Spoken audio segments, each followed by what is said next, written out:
अपना परिचय दीजिए, किस चीज का विज्ञापन दे रहे हैं आप और आपकी मुख्य मांगे क्या है?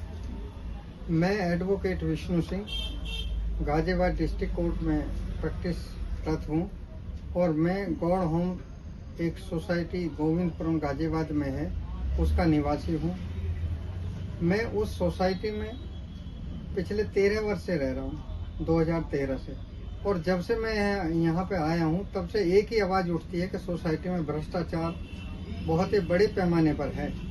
और ये सुनते सुनते तकरीबन 13 वर्ष हो गए, लेकिन कोई भी RWA हमेशा सब ये कोशिश करते हैं कि एक बार इलेक्शन जीतने के बाद सोसाइटी पर अपना कब्जा कर लिया जाए और कब्जा होने के बाद फिर बिना हाई कोर्ट के दखल अंदाजी के यहाँ पे इलेक्शन नहीं होता। और इस बीच इस पीरियड में जो भी आते हैं पूरा लूट मार मचाने की पूरी कोशिश करते हैं, किसी भी तरीके से, चाहे वो सर्विस कॉन्ट्रैक्ट के माध्यम से, रिटर्न कमीशन के माध्यम से हो, या फिर निवासियों से किसी भी तरीके से पैसा लेना, जैसे मेंटेनेंस के नाम पे पैसा लेना, या एक हॉल है अपना क्लब हॉल, उसका किराए का पैसा लेना, स्विमिंग पूल का पैसा लेना, और कोई विज्ञापन देना चाहे नोटिस बोर्ड पे उसका पैसा लेना। हर तरीके से निवासियों को किसी न किसी तरीके से ठगा जाता है।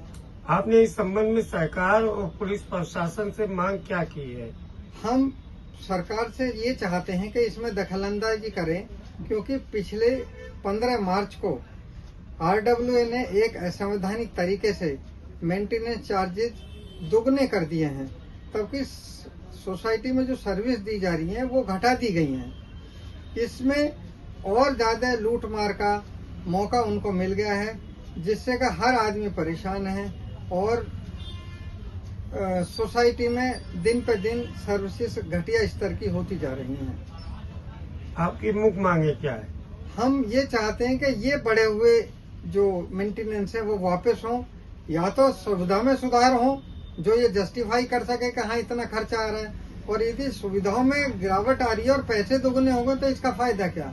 हमारी मांग यही है कि ये बढ़े हुए पैसे वापस हों, तथा जो सुविधाएं अब से 1 साल पहले मिल रही थी कम से कम वो स्तर तो मेंटेन हो। यदि वो भी मेंटेन नहीं हो रहा तो पैसे बढ़ाने का फायदा क्या है? क्यों पैसे बढ़ाए गए? अगर आपकी मांग नहीं पूरी होती तो आप किस स्तर से इस कार्रवाई को आगे ले जाएंगे? हमने इस मांग को जिला स्तर पे उठाया है, DM साहब को दिया है, कमिश्नर साहब को दिया है, डिप्टी रजिस्ट्रार साहब को दिया है, प्लस हम इस केस को लेकर के सिविल कोर्ट में भी अप्रोच कर रहे हैं।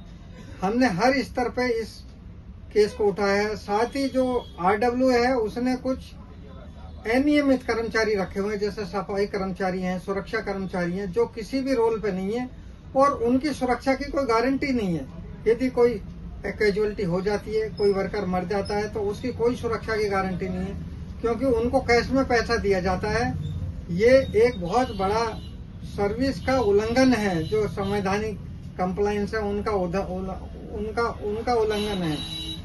सरकार से इसके लिए क्या मांग कर रहे हैं सर? सरकार से ये मांग करते हैं कि सरकार तुरंत RWA को इसको निरस्त करे तथा नए चुनाव कराए, जिससे कि अच्छे लोग जो बिना किसी निजी स्वार्थ के सोसाइटी के RWA में आए, जिससे सुविधाओं में सुधार हो सके, निरंतर अच्छे काम हो सके।